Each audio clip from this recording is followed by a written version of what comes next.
हरियाली अमावस्या की व्रत कथा। जय श्री कृष्णा, राधे राधे।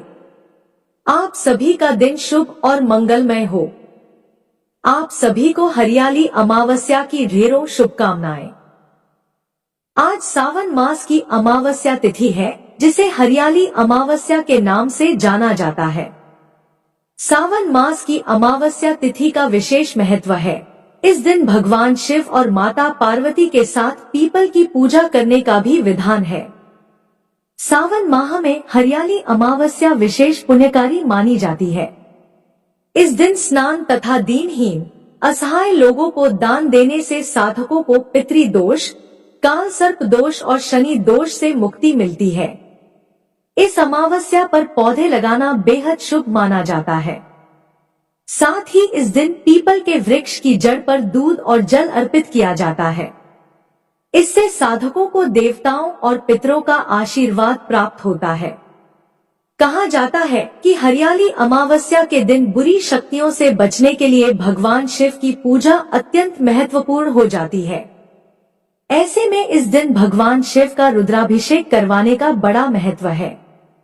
इस दिन रुद्राभिषेक करवाने से साधक को भगवान शिव का आशीर्वाद प्राप्त होता है। मान्यता है कि अमावस्या के दिन पीपल की पूजा करने के बाद कथा सुनने व पढ़ने मात्र से जीवन के सभी संकट दूर हो जाते हैं और जीवन में सुख समृद्धि आती है। तो आज मैं आपको सुना रही हूँ हरियाली अमावस्या की बड़ी ही दुर्लभ कथाएं। तो इन कथाओं को बड़ी ही श्रद्धा और प्रसन्नचित्त मन से पूरा अवश्य सुनिएगा। बहुत समय की बात है, एक राजा महल में अपने परिवार के साथ सुखपूर्वक निवास किया करता था। उसका एक पुत्र था जिसकी शादी हो चुकी थी। राजा की पुत्रवधू ने एक दिन रसोई में मिठाई रखी हुई देखी तो वह सारी मिठाई खा गई।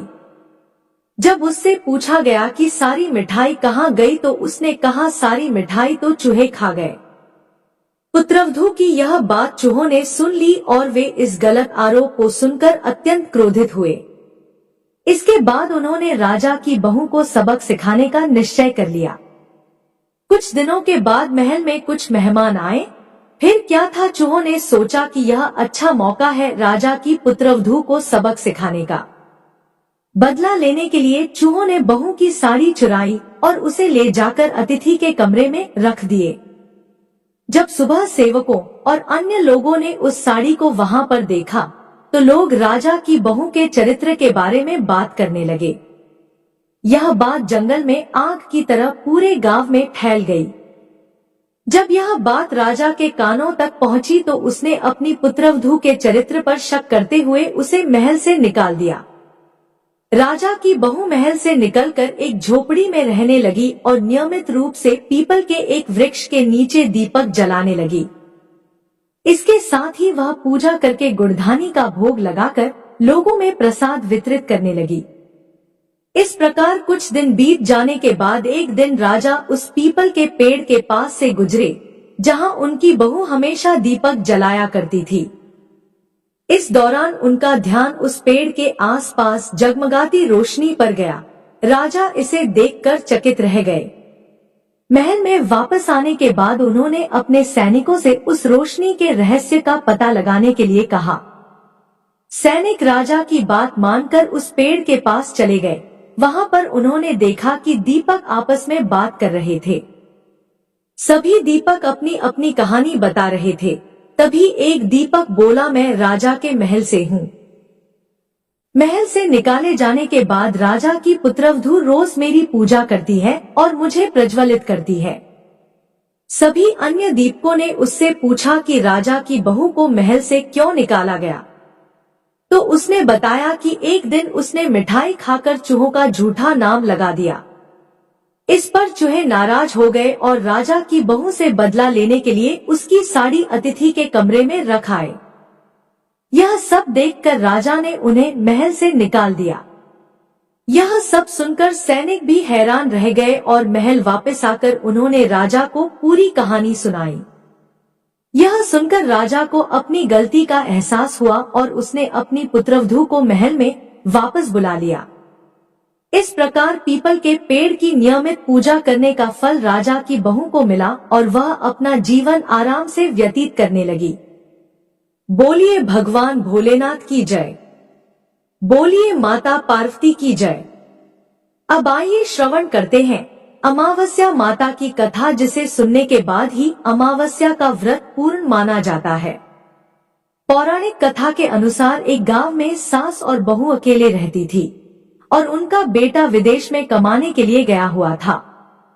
सास और बहू बहुत प्रेम से रहती थी, दोनों एक दूसरे की देखभाल भी करती थी। एक दिन बहू ने खाना नहीं खाया, तब सास बहू से पूछने लगी कि बेटा आज तुमने खाना क्यों नहीं खाया। तब बहू कहने लगी कि सासू माँ, आज मेरा अमावस्या माता का व्रत है, इसलिए मैंने खाना नहीं खाया। तब सास ने कहा कि बहू, यह व्रत क्या होता है और इस व्रत को करने से क्या फल मिलता है, यह मुझे भी समझाओ। तब बहू कहने लगी कि सासू माँ, अमावस्या माता का व्रत करने से बहुत पुण्य मिलता है। घर में अन्न धन का भंडार भरा रहता है, सुख शांति बनी रहती है और अटल सुहाग मिलता है, पुत्र की प्राप्ति होती है। इसी तरह से 3 पनौती अमावस्या माता का व्रत भी रखा जाता है। इस व्रत में हर वर्ष अलग अलग खाना खाया जाता है और विष्णु भगवान के मंदिर में चढ़ावा चढ़ाया जाता है या फिर किसी ब्राह्मण को दान दक्षिणा दी जाती है। इस व्रत में पहले शक्कर, घी और चावल से बना खाना खाया जाता है। पहले साल व्रत पूर्ण होने के बाद 1.25 किलो चावल और 1 कटोरी घी और 1 कटोरी शक्कर किसी ब्राह्मण देवता को दान में दिया जाता है। दूसरे साल जौ, घी और शक्कर से बना खाना खाया जाता है। इसी तरह जब दूसरे साल का व्रत पूर्ण हो जाए तब 1.25 किलो जौ, 1 कटोरी घी और 1 कटोरी शक्कर किसी मंदिर में चढ़ाया जाता है या किसी ब्राह्मण को दान में दिया जाता है। तीसरे साल गुड़, तेल और घी से बने व्यंजन खाने चाहिए। जब तीसरे साल व्रत पूर्ण हो जाए तब आधा किलो तिल, गुड़ और 1 कटोरी घी किसी मंदिर में चढ़ाया जाता है या ब्राह्मण को दान में दिया जाता है। इसे ही सासुमां 3 पनौती अमावस्या का व्रत कहा जाता है। फिर बहू बताने लगी कि माजी, इस व्रत का संकल्प लेने के बाद इसे पूरा करना जरूरी होता है। अगर पूरा नहीं कर सकते तब घर परिवार में झगड़ा और घर में अशांति हो जाती है। तब सासू माँ कहने लगी कि बहू, मेरी तो उम्र हो गई है, लेकिन तुम यह व्रत जरूर करना। तब बहू यह व्रत करना प्रारंभ करती है। एक दिन बहू ने किसी के कहने पर गेहूं से बनी रोटी खा ली और अमावस माता इस बात से नाराज हो गई। अब जो सास और बहू एक दूसरे से प्रेम करती थी, अब उन दोनों में झगड़े होने लगे। सभी गांव वाले भी हैरान हो गए कि इनके घर में यह सब क्या हो रहा है। सास अपनी बहू को कहने लगी, जब से तुम हमारे घर में बहू बनकर आई हो तब से हमारे घर की लक्ष्मी चली गई है, तुम हमारे लिए बिल्कुल भी शुभ नहीं हो। तब बहू ने कहा कि मां जी, आपके घर की लक्ष्मी चली गई है तो मुझे बताओ कि कहाँ मिलेगी, मैं लक्ष्मी को लेकर आऊंगी। तब सासू माँ कहने लगी कि बहू, लक्ष्मी तुम्हें समुद्र के बीच में भगवान विष्णु के पैर दबाते हुए मिलेंगी। यह सुनकर बहू यह कहकर चली जाती है कि मां जी, अब तो मैं लक्ष्मी जी को लेकर ही आऊंगी, नहीं तो मैं इस घर में पैर नहीं रखूंगी। ऐसा कहकर बहू लक्ष्मी की खोज में चली गई। जब बहू लक्ष्मी की खोज के लिए निकली तब उसे बीच रास्ते में गाय माता मिली। गाय बहू से पूछने लगी कि आप कहाँ जा रही हैं? तब बहू कहने लगी, गाय माता, मेरी सास कहती है कि मेरे आने से उनके घर में अन्न धन की कमी हो गई है और उनके घर की लक्ष्मी चली गई है, इसलिए मैं लक्ष्मी को लेने जा रही हूँ। तब गाय माता कहने लगी कि बेटी, अगर तुम जा ही रही हो तो भगवान से मेरे बारे में भी पूछ लेना। तब बहू कहने लगी कि ठीक है गाय माता, मैं आपके बारे में भी पूछ लूंगी। तब गाय माता कहने लगी कि जब मेरा बछड़ा होता है तो वह मर जाता है, जिंदा नहीं रहता। तुम लक्ष्मी जी से पूछ लेना कि आखिरकार मेरे साथ ऐसा क्यों हो रहा है, मैंने ऐसे कौन से कर्म किए हैं जिसकी सजा मुझे मिल रही है। तब बहू कहने लगी, गाय माता, मैं आपके बारे में जरूर पूछ लूंगी। ऐसा कहकर बहू आगे बढ़ गई। जब आगे बढ़ी तब रास्ते में उसे एक घोड़ी मिली जिसके गले में घंटी बंधी हुई थी। घोड़ी ने कहा कि बेटी तुम मेरे दुख का निवारण लक्ष्मी जी से पूछ लेना। तब बहू कहने लगी कि मैं जरूर पूछ लूंगी। ऐसा कहकर बहू आगे बढ़ गई। आगे जाते ही बहू को एक अंधा और बहरा बुजुर्ग मिला। उसने भी बहू से अपनी समस्या के निवारण के लिए पूछने को कह दिया। तब बहू उसकी समस्या भी भगवान से पूछने को कहकर आगे बढ़ गई। आगे जाते ही बहू को एक बूढ़ी औरत मिली जो कि हाथ और पैर से अपाहिज थी। उसने भी बहू से कहा कि बेटी जब तुम भगवान से मिलो तो उनसे पूछना कि आखिरकार मैं अपाहिज क्यों हुई, मैंने ऐसे कौन से कर्म किए थे। तब बहू उसकी समस्या पूछने के लिए तैयार हो गई और फिर आगे बढ़ गई। आगे जाते जाते बहू बहुत थक गई और एक आम के पेड़ के नीचे बैठ गई। आम का पेड़ बड़ा खुश होकर बहू से पूछने लगा कि बेटी तुम कहाँ से आई हो और कहाँ जा रही हो। तब बहू कहने लगी कि वह लक्ष्मी जी को लेने जा रही हूँ। तब आम का पेड़ भी अपनी समस्या भगवान से पूछने के लिए कहने लगा कि मेरे पेड़ पर लगे हुए आम खट्टे ही क्यों होते हैं, इस बारे में बहुरानी भगवान से जरूर पूछ लेना। तब बहू पेड़ की समस्या लेकर आगे बढ़ गई। थोड़ी दूर जाने पर बहू को एक तलाई मिली। वह भी बहू से कहने लगी कि बहू तुम भगवान से पूछना कि मेरी तलाई का पानी इतना मैला क्यों है, कोई यहाँ आकर पानी नहीं पीता। तब बहू कहने लगी कि मैं जरूर पूछ लूंगी। ऐसा कहकर बहू आगे बढ़ गई। बहुत दिनों से जंगल में चलते चलते बहू थक गई थी। उसे भूख भी लगी थी लेकिन खाने को कुछ नहीं मिला तो वह भूख और प्यास से बेचैन हो गई और जंगल में बेहोश हो गई। उसी समय भगवान श्री हरि और माता लक्ष्मी जी घूमते हुए उधर जा रहे थे। तब माता लक्ष्मी जी विष्णु भगवान से कहने लगी कि हे नाथ, यह तो आपकी बहुत बड़ी भक्त है, आप इसके दुख निवारण कीजिए। तब भगवान श्री हरि कहते हैं कि इस संसार में तो बहुत से जीव दुखी है, सभी अपने अपने कर्मों का फल भोग रहे हैं, मैं किस किस के दुख का निवारण करूं। तब माता लक्ष्मी जी भगवान श्री हरि से विनती करने लगी और कहने लगी कि वह भूखी और प्यासी है, अगर इसे जंगल में छोड़ दिया जाए तो जंगली जानवर उसे खा जाएंगे। माता लक्ष्मी जी की बात को सुनकर भगवान श्री हरि एक साधु का वेश धारण करके बहू के पास गए और उसे होश में लेकर आए। बहू के होश में आते ही साधु वेश में भगवान उससे पूछने लगे कि वह यहाँ क्यों आई है और कहाँ जा रही है। तब बहू ने सारी बात बता दी। उसकी बात को सुनकर भगवान श्री हरि और माता लक्ष्मी जी प्रकट हो गए। उनके साथ साथ अमावस्या माता भी प्रकट हो गई। बहू यह सब देखकर उनके चरणों में गिरकर उन्हें प्रणाम करने लगी। तब अमावस्या माता बहू से कहने लगी कि बेटी तूने मेरे व्रत को खंडित किया है, इसी की सजा तुझे मिली है, लेकिन अब मैं तुझे क्षमा करती हूँ।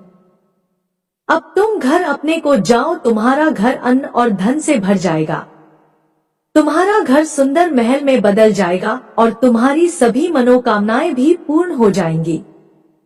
यह सब होने के बाद बहू ने रास्ते में जो जो भी मिला था उन सभी के दुखों का निवारण करने के लिए विनती की। तब भगवान श्री हरि कहने लगे कि गाय ने कभी अपना दूध किसी और को नहीं पिलाया, इस कारण उसके बछड़े जिंदा नहीं रहते। तुम उसका दूध पी लेना, फिर उसके बाद उसके बछड़े जिंदा रहने लगेंगे। और घोड़ी पिछले जन्म में आटा पीसने वाली महिला थी, वो किसी को आटा पीसकर नहीं देती थी, इसलिए उसके गले में चक्की के पात बंधे हुए हैं। तुम उसके पात खोल देना, वो बिल्कुल ठीक हो जाएगी। और वह बुजुर्ग कभी भगवान के मंदिर नहीं गया, ना ही कभी उसने भगवान के भजन सुने। तुम उसे ले जाकर मंदिर में दर्शन करवा देना, इससे वह ठीक हो जाएगा। अपाहिज महिला, उसने कभी अपनी जवानी में दान पुण्य नहीं किया, उसकी यह सजा मिली है। तुम उससे कुछ भी दान करवा देना तो उसकी विकलांगता दूर हो जाएगी। और वह आम का पेड़ उसने तो कभी अपने पेड़ के आम किसी बच्चे को खाने नहीं दिए, इसी कारण उसके सभी आम खट्टे होते गए। अब तुम उस पेड़ का आम खा लेना और उसके बाद से उस पेड़ पर मीठे आम आने लगेंगे। और तलाई का पानी पिछले जन्म में देवरानी जेठानी थी, जो हमेशा आपस में झगड़ा करती थी, इसलिए उसका पानी मैला है, तुम उसका पानी पी लेना तो वह तलाई शुद्ध हो जाएगी, फिर लोग वहां आकर पानी पीने लगेंगे। इस प्रकार बहू ने भगवान श्री हरि, माता लक्ष्मी जी और अमावस्या माता को प्रणाम किया, उन्हें धन्यवाद दिया और अपने घर के लिए तैयार हो गई। रास्ते में उसे जो जो भी मिला उनकी सभी समस्या भगवान के कहे अनुसार वह दूर करती चली गई। सभी ने उसे भर भर कर आशीर्वाद दिए। घर पहुंचते ही उसका टूटा फूटा घर एक सुंदर महल में बदल गया। उसके घर में अब अन्न और धन के भंडार भर गए। अब बहू ने सासू माँ से कहा कि सासू माँ, आपने तो सच में कहा था कि मैं आपके लिए शुभ नहीं हूँ। मेरे जाने से ही आपके घर में लक्ष्मी आई है। आप यहाँ रहे, मैं मरने जा रही हूँ। तब सास ने कहा, बेटी, यह सब तुम्हारी अमावस्या माता के व्रत करने का फल ही है जो हमें मिला है। तुम यहीं पर रहो, अब तुम यहाँ से कहीं नहीं जाओगी। इस प्रकार सास और बहू खुशी खुशी रहने लगी। और फिर एक दिन सास का बेटा भी विदेश से वापस लौट आया। फिर क्या था घर में, जब उसने खूब धन दौलत और धन के भंडार देखे, तब उसकी माँ ने सारी बातें अपने बेटे को बता दी। इस प्रकार वे लोग खुशी खुशी रहने लगे और तीनों मिलकर अमावस्या माता के व्रत को रखने लगे। प्रेम से बोलिए अमावस्या माता की जय। हे अमावस्या माता, आप सभी की रक्षा करना। इस कथा को कहने सुनने और हुकार भरने वाले सभी भक्तों के घर में धन धान्य के भंडार भरना, सभी की रक्षा करना। प्रेम से बोलिए अमावस्या माता की जय। तो यह थी मौनी अमावस्या की कथा। एक बार प्रेम से बोलिए अमावस माता की जय। हे अमावस माता, इस कथा को कहने सुनने और हुंकारा भरने वाले सभी भक्तों के घर में धन धान्य के भंडार भरना और सभी की रक्षा करना। अब आइए श्रवण करते हैं हरियाली अमावस्या की अगली कथा, जिसे सुनने मात्र से घर में सुख समृद्धि का वास होता है। पौराणिक कथा के अनुसार एक साहूकार के 7 बेटे और 7 बहुओं के साथ एक बेटी भी थी। साहूकार के घर रोज एक जोगी आता था, जिसे साहूकार की बहू भिक्षा देती थी। उस जोगी को जब साहूकार की बेटी भिक्षा देने आती तो वह उससे भिक्षा नहीं लेता था और कहता कि तेरे भाग्य में सुहाग की जगह दुहाग लिखा है। लड़की को उस जोगी की यह बात बहुत बुरी लगती और एक दिन वह अपनी माँ से रोते रोते जोगी की बात बताती है। सारी बात सुनकर माँ कहती है कि कल जब जोगी आएगा तब मैं सुनती हूँ कि वह क्या कहता है और क्यों कहता है। अगले दिन फिर जोगी आता है तो साहूकारनी छिपकर बैठ जाती है और लड़की को भिक्षा देने भेजती है। जोगी उससे भिक्षा नहीं लेता और फिर वही बात दोहराता है कि तेरे भाग्य में सुहाग की बजाय दुहाग लिखा है। लड़की की माँ बाहर निकल कर आती है और जोगी से कहती है कि एक तो हम तुम्हें भिक्षा देते हैं और तू हमें गाली देता है। जोगी कहता है कि मैं गाली नहीं दे रहा हूँ, जो बात सच है वही कह रहा हूँ। इसके भाग्य में जो लिखा है मैं वही सच आपको बता रहा हूँ। सारी बातें सुनने पर लड़की की माँ कहती है कि जब तुझे सारी बात पता है तो इससे बचने का उपाय भी पता होगा, वह बता। जोगी कहता है कि 7 समंदर पार एक धोबन रहती है जिसका नाम सोना है। वह अमावस्या का व्रत करती है। अगर वह आकर इसे फल दे दे तब इसका दुहाग टल सकता है, अन्यथा विवाह के समय सर्प के काटने से इसके पति की मृत्यु हो जाएगी। सारी बात सुनकर माँ रोने लगी और सोना धोबिन की तलाश में निकल गई। चलते चलते रास्ते में तेज धूप पड़ रही थी, जिससे बचने के लिए वह एक पीपल के वृक्ष के नीचे बैठ गई। उसी वृक्ष पर एक गरुड़ के बच्चे अपने घोंसले में थे। एक सांप आया और गरुड़ के बच्चों को खाने के लिए लपका, लेकिन साहूकारनी ने उस सांप को मारकर बच्चों की रक्षा की। कुछ देर बाद गरुड़नी आई और सब जगह खून देखकर साहूकारनी को चोट से मारने लगी। साहूकारनी बोली कि एक तो मैंने तेरे बच्चे को सांप से बचाया और तू मुझे ही मार रही है।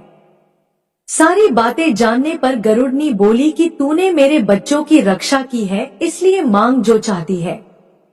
साहूकारनी गरुड़नी से कहती है कि मुझे 7 समंदर पार सोना धोबिन के यहाँ छोड़ दो, और गरुड़नी ने वैसा ही किया।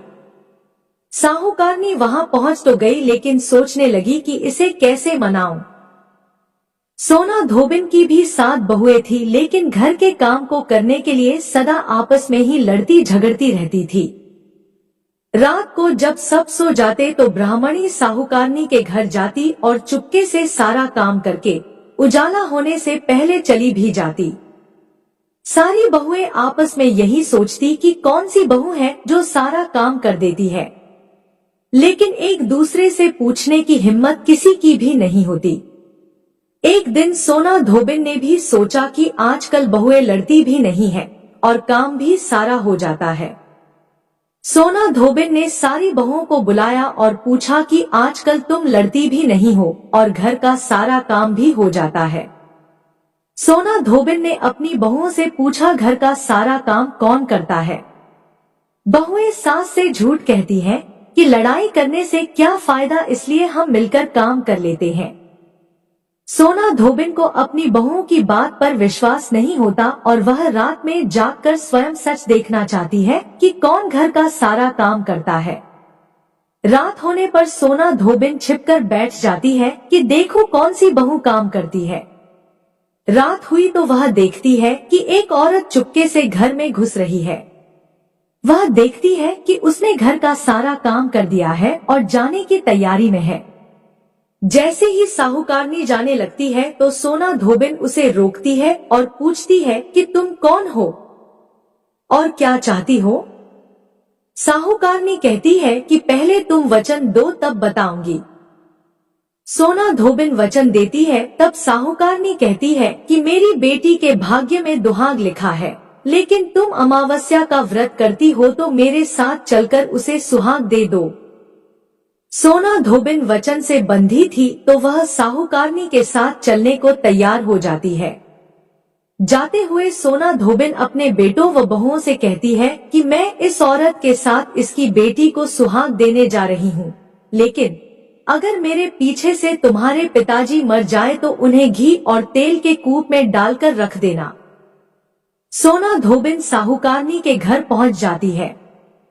साहूकारनी अपनी बेटी का विवाह करती है तो फेरों के समय सोना धोबिन कच्चा करवा, दूध तथा तार लेकर बैठ जाती है।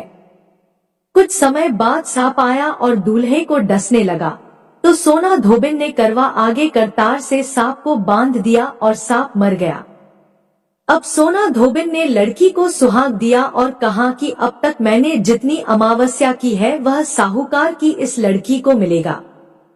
अब आगे जो अमावस्याएं मैं करूंगी उनका फल मेरे पति और मेरे बेटों को मिलेगा। सभी लोग अमावस्या माता की जय जयकार करने लगे। सोना धोबिन अपने घर वापस जाने को तैयार हुई तो साहूकारनी ने कहा कि तुमने मेरे जमाई को जीवन दान दिया है, इसलिए तुम जो चाहो मांग लो। सोना धोबिन बोली कि मुझे कुछ नहीं चाहिए और वह चली गई। रास्ते में चलते हुए फिर से अमावस्या आ गई। उसने पीपल के पेड़ के नीचे बैठकर कहानी कही, व्रत रखा और पीपल के पेड़ की 108 बार परिक्रमा की। पीपल के पेड़ की पूजा के बाद वह घर जाती है तो देखती है कि उसका पति मरा पड़ा है। अब रास्ते में जो अमावस्या उसने की थी उसका फल अपने पति को दे दिया, जिसके प्रभाव से वह पुनः जीवित हो गया। सब कहने लगे कि तूने ऐसा क्या किया जो तेरा पति जिंदा हो गया। वह कहती है कि मैंने तो ऐसा कुछ नहीं किया है, बस रास्ते में अमावस्या तिथि आ गई थी जिसका मैंने व्रत किया, कहानी कही और पीपल के वृक्ष की 108 बार परिक्रमा की। अब सारी नगरी में ढिंढोरा पिटवा दिया गया कि हर कोई अमावस्या का व्रत करेगा, पूजा करेगा, कहानी कहेगा और पीपल के वृक्ष की 108 बार परिक्रमा करेगा। हे अमावस्या माता, जैसा आपने साहूकार की बेटी का सुहाग दिया वैसे ही सबको देना।